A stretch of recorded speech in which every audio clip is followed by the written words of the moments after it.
지난해 8월 집중호우로 큰 피해가 발생했던 섬진강 유역에 대해 피해 보상이 아직까지 제자리 걸음을 계속하고 있습니다. 현장에서 주민들의 얘기를 직접 들어봤습니다. 특히 남원 지역의 경우 수해 피해 조사가 늦어지면서 주민들의 불만도 높아지고 있습니다. 피해 조사가 늦어지는 이유는 무엇인지 취재했습니다. 지난해 수해 당시 마을의 재난 상황을 알리는 시스템이 제대로 작동하지 않은 것으로 확인됐습니다. 기상이변이 계속되고 있는 상황에서 피해를 막기 위한 대책은 무엇인지 알아봤습니다. 전북 지역 곳곳에서 코로나19 집단 감염이 발생하면서 보건당국이 긴장하고 있습니다. 전주 기계업체 관련 6명과 완주 일가족 4명이 추가 확진됐습니다.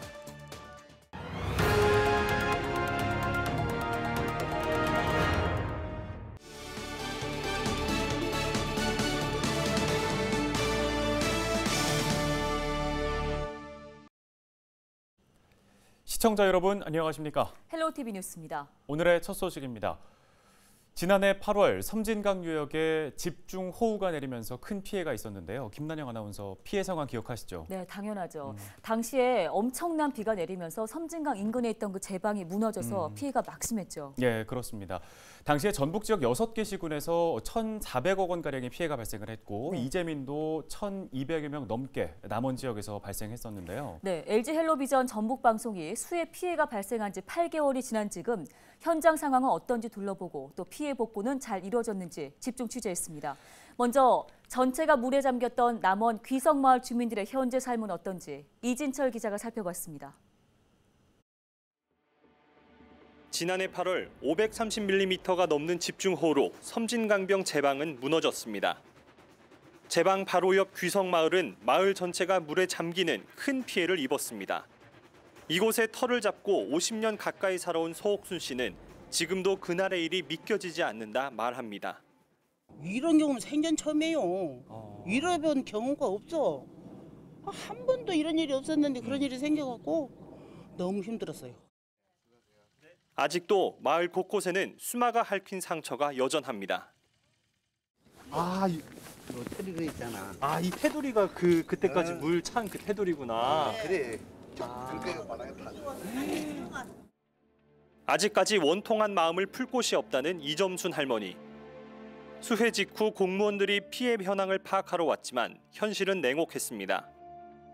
수확해둔 쌀과 건조기, 농기계가 물에 잠겨 피해를 입었다고 호소했지만 주거지가 아닌 건물은 피해 조사 대상이 아니라며 둘러보지도 않았다고 이야기합니다. 보라고 하니까 방에 물 안 들어서는 게 안 돼요. 그러고 가버려. 그렇게만 조사하고? 네. 어찌 불해가 나서 내가 막 그러고서 아무것도 보상 못 받지요. 수해로 50년 넘게 살던 집을 부수고 새로 짓고 있는 이순자 할머니의 고심도 깊어만 갑니다. 집을 부수고 다시 집을 짓는 데 들어간 비용만 2억여 원. 자식들의 도움과 대출로 겨우 자금을 마련했지만 앞으로 갚아나갈 길이 막막하기만 합니다. 집 짓기는 누가 도와줘요? 이게 막 새끼들이 모두 걷어갖고 이렇게 지었다요.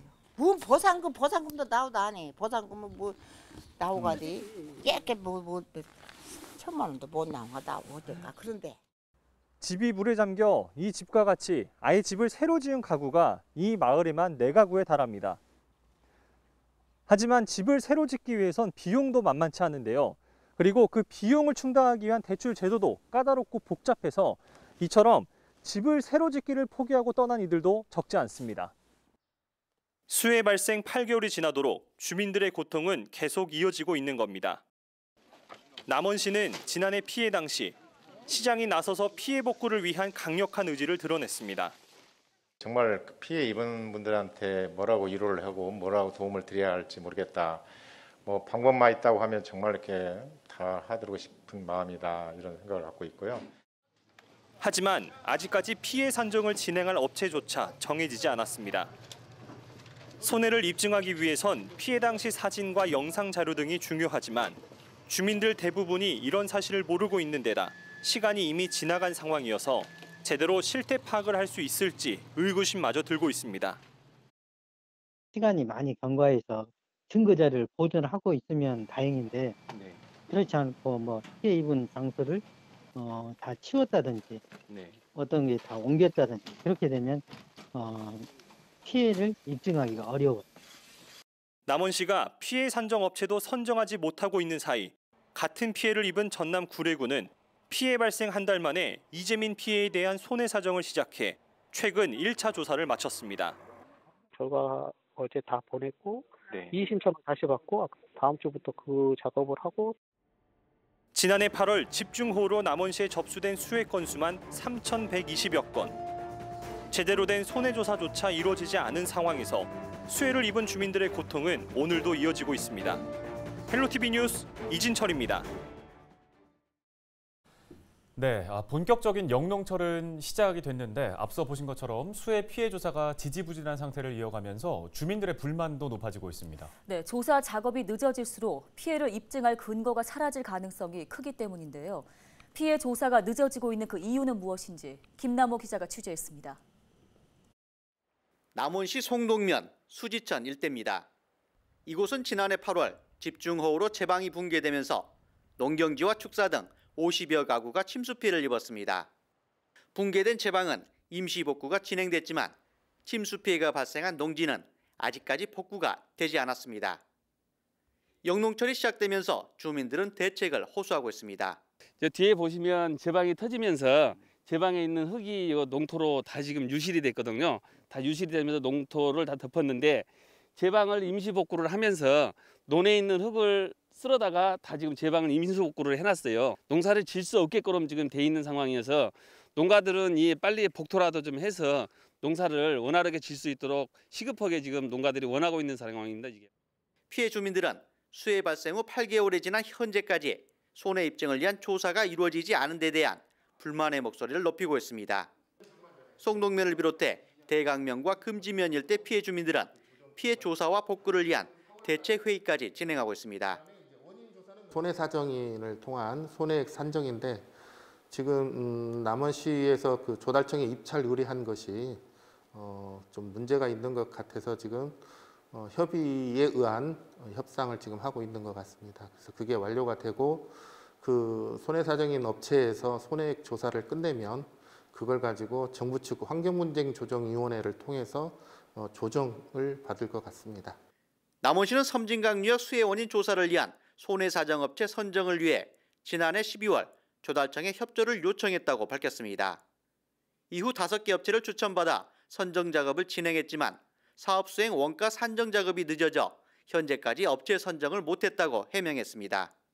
그것하고 우리 요구를 비교해버리면 우리가 좀 늦은 감은 있지만 그래도 뭐 이게 그게 없다는데 어떻게 조달청에 원가 계산이 안 돼 있다는데 원가 계산하는데 뭐 하루 이틀 하는 거 아니잖아요.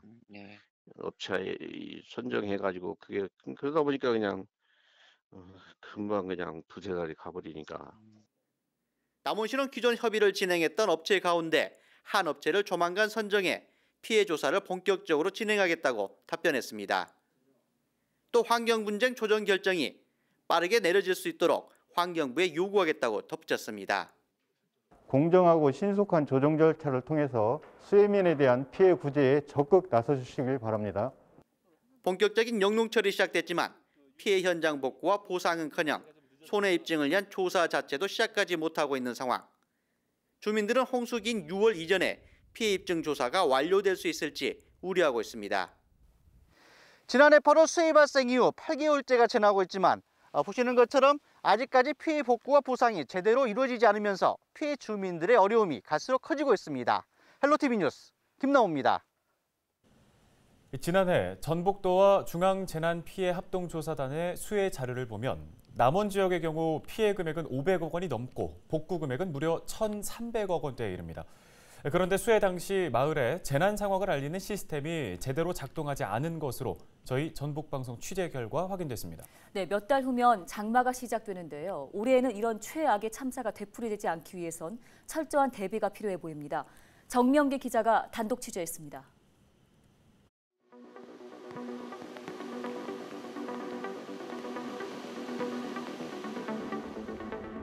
세찬비가 쉴 새 없이 쏟아붓던 지난해 8월 8일 새벽녘.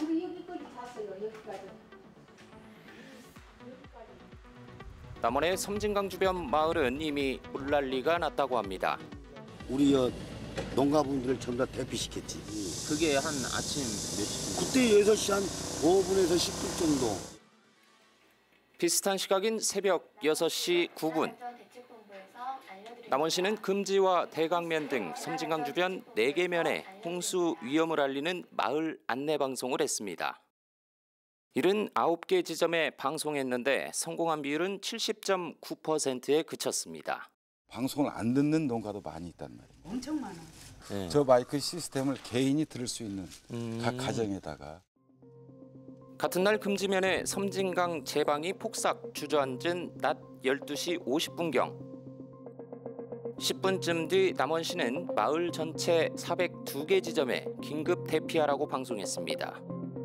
이번엔 무려 71곳의 장치가 반응하지 않았습니다. 남원에서 가장 많은 이재민이 발생했던 금지면에도 대피하라고 방송했는데 성공률은 고작 56.3%에 불과했습니다. 주민 대부분이 서둘러 몸만 빠져나왔고 일부는 물에 잠긴 집 옥상에서 위태롭게 구조를 기다려야 했습니다. 남원은 좀 아쉬웠던 게 이런 마을 방송에 날렸던 것도 한 30%는 방송도 안 되고. 그런데 수마가 휩쓸기 불과 한 달 전 남원시는 우기철을 대비해 자동음성 통보 시스템, 즉 재난방송시설 405개 등을 일제히 점검했다고 대대적으로 홍보했습니다. 하지만 최악의 수해로 이어진 가운데 장비가 제대로 작동했던 건지 남원시에 물었습니다. 남원시 관계자는 올 초 발령받았다며 확인해보겠다는 입장을 내놨습니다. 그렇다면 전라북도의 관련 부서는 알고 있을까?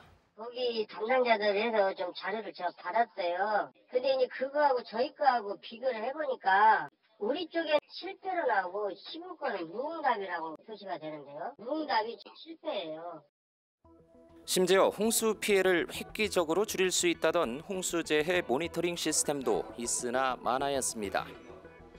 장마철을 앞두고 수자원 공사에 공짜 점검이 진행됐지만 남원시는 이마저도 받지 않았습니다.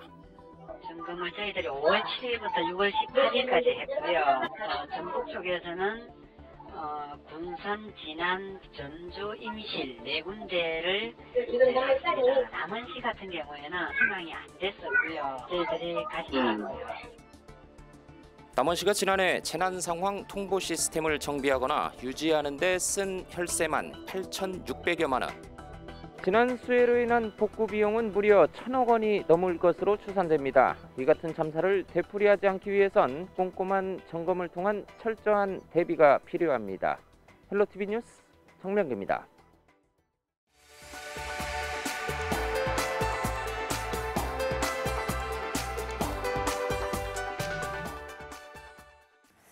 전북 지역 곳곳에서 코로나19 집단 감염이 발생하면서 보건당국이 긴장하고 있습니다.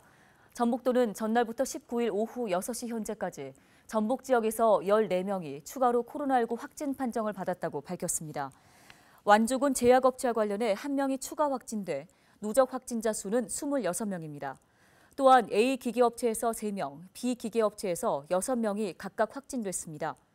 무주군에서는 104세 남성을 포함한 일가족 3명과 주민 1명 등 4명이 양성 판정을 받았습니다. 김제 모 주민센터에서는 배민 업무를 맡던 공무원 1명이 감염돼 해당 센터가 임시 폐쇄됐습니다. 다음 소식입니다.